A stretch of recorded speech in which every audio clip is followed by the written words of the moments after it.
became, easy and doable for the banks to fund it directly. And of course, private operator. This is a very inclusive model. Here there is like every house and Zuggi will get an individual water connection. So the aim is that after 5 years, there will not be any stand post in Nagpur. Tankers should go much earlier than that. And as Mr. Hastak said, although there is a, like a reduced concessional tariff for the slum areas, but the collection there is almost 85%. And I would like to, share this with you, because when we checked, even we were surprised that why we are getting this 85% revenue from them without follow-up. So they said ki earlier, husband-wife team, both working, one of them were losing half a day of tariff because they had to, someone has to go to the water stand post to collect water. So for them, 10, 15 days additional salary is like nothing against what they need to pay for water. The employee transfer, which was very, I will say, very smoothly handled in Nagpur, because a 1 year period was given to all the employees and to the private operator, that they can work together, and at the end of 6 months, either we can give them an offer to continue, or they can choose to continue or not to continue. So it was a smooth transfer, like of the structure, management structure. Customer service is, of course, 24/7 call centers, novation of all related subcontracts. And there is a main focus on SCADA and the integrated customer billing. So bringing in technology to improve the efficiencies, which we are committed to improve to 25% NRW in 10 years' time. The innovative financing arrangement, I mean, it's no more innovative. This was probably 2 years back, it was innovative, that the JNN URM, UISS, DMT type of support from the central government of 70 to 90%. I mean, this is essential to keep the tariffs low, while if you want to bring in a private operator, a bankable proposal, and also keep the tariff low, a majority of the capex has to be supported by the government, which in these cases, they have been successful in doing so. The other thing was keeping the water tariff and the operator fee separate. This I will revisit from the operator's point of view, because for a private operator, having 2.5 million people against him is not a very comfortable idea. Now that they are delinked, so the tariff increase can, I mean, of course, there is also a case that if the tariff does not really increase substantially with the time, from where will the corporation pay? But at least a direct conflict of tariff increase going directly to the pocket of private operator and so-called privatization and profiteering is at least addressed in this. And then our fees are based on the amount of bill that we bill and collect. It's not just like, doing some service and getting the return on it. So there is an alignment of interest of the municipal corporation, of water saving as a whole, and the operator. Telescopic tariff, of course, it helps in making people aware that, they need to save the water, as it has happened, I think, in the case of electricity. And commercial and domestic users, they have done a good tariff increase there, which is used to offset subsidize the lifeline supply slab of the domestic side. There was, now this is not a problem of Nagpur. I will say this is probably a problem in all the ULBs, that there is not exhaustive customer data. The mapping of assets is extremely poor. So it's very difficult, and because of the single entry accounting system, it's very difficult to really judge what type of revenue you may generate after taking over the network. So in this case, a minimum offtake guarantee was given by the NMC for a first 5 years of period, so that the system can stabilize, the operator can stabilize. And of course, the regular escrow mechanism, which was done through NESL.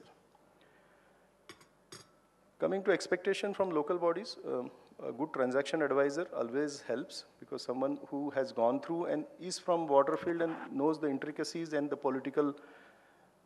You see, I always say that water is a social project. It is not a technical or a commercial project. It's not, laying of pipelines and fitting of meters.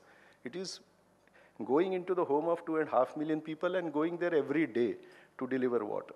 It's an entirely different, environment. It's an entirely different mindset that we need to approach it. So from the local bodies, of course, transaction advisor, customer data and asset data, whatever they can provide for, balanced contract structure, and effective communication. In case of Nagpur, that was one good thing they did. They put it on the web. They invited the interest groups for discussions. So it created a lot of awareness in the people. There were like almost 500 schools were visited, telling them about my city, my water. So this onboarding of the largest stakeholder, the people, is, I think, essential. But also, it need to be provided for on an ongoing basis throughout the life cycle of the project. It is not that, just we have done it in the bidding, so, we have completed a job. And of course, escrows. Challenges are almost the same repetition, like data. House service connection becomes, is a challenge, particularly going into the old cities, and where from years together, if people are used to get water free, and probably 24/7 already. So there is nothing, no new value that you are adding, only meter and bills that you are going to add to them. So there you need political will. And involvement of multiple agencies. Many times in a town, there are like different contracts that are running parallel, so they need to mesh together well. Otherwise, you go for the house service connections and you don't have an ESR at that time. The important thing, I think, is the tariff rationalization, which was very, elaborately spoken by Mr. Mathur and Mr. Hastak. I will say here, from our experience as operator, that it is more of a willingness to charge problem than willingness to pay problem. You see, the negative cycle apparently starts from, willingness to pay issue. But I think people are ready to pay for a good service, for a quality water.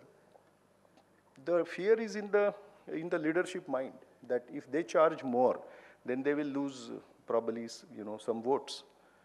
So here, I think a strong communication along with data, along with, need to be done to the leadership, that, in my opinion, the willingness to pay is a secondary issue. Willingness to charge is a primary issue.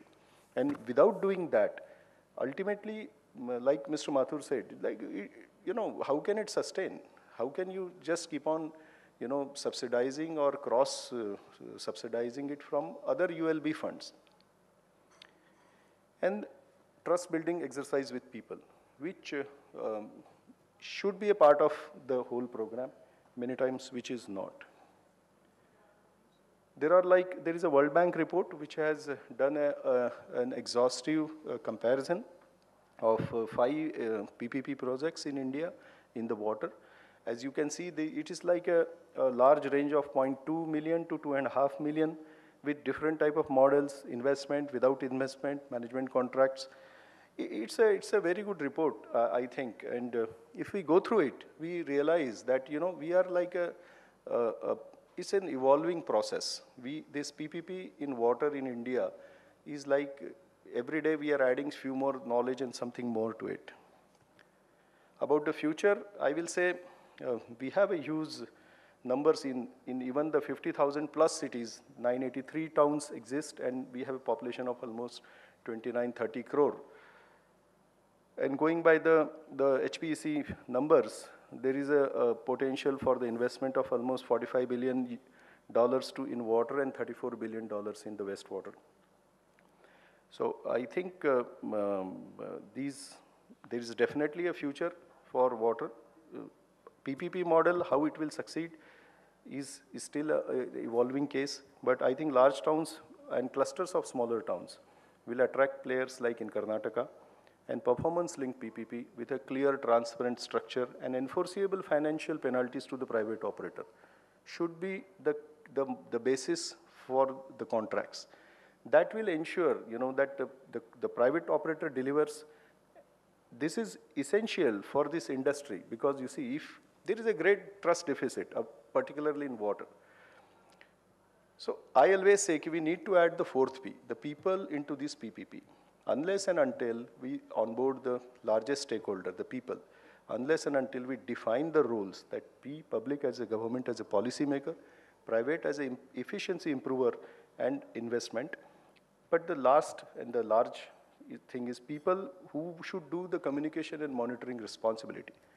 They should be onboarded in the decision-making process, and they should also take responsibility of communicating about the good and kadvi dawa, achhi dawa, jo bhi hai, but they need to take that responsibility and get involved into the project. Because unless there is a win-win, these 30 years PPP projects, particularly in like water, will not sustain unless people join and they feel that it is good for them. This need to be communicated, and this, all of us, like private, the government as a public, it's their responsibility to evolve these structures. Thank you.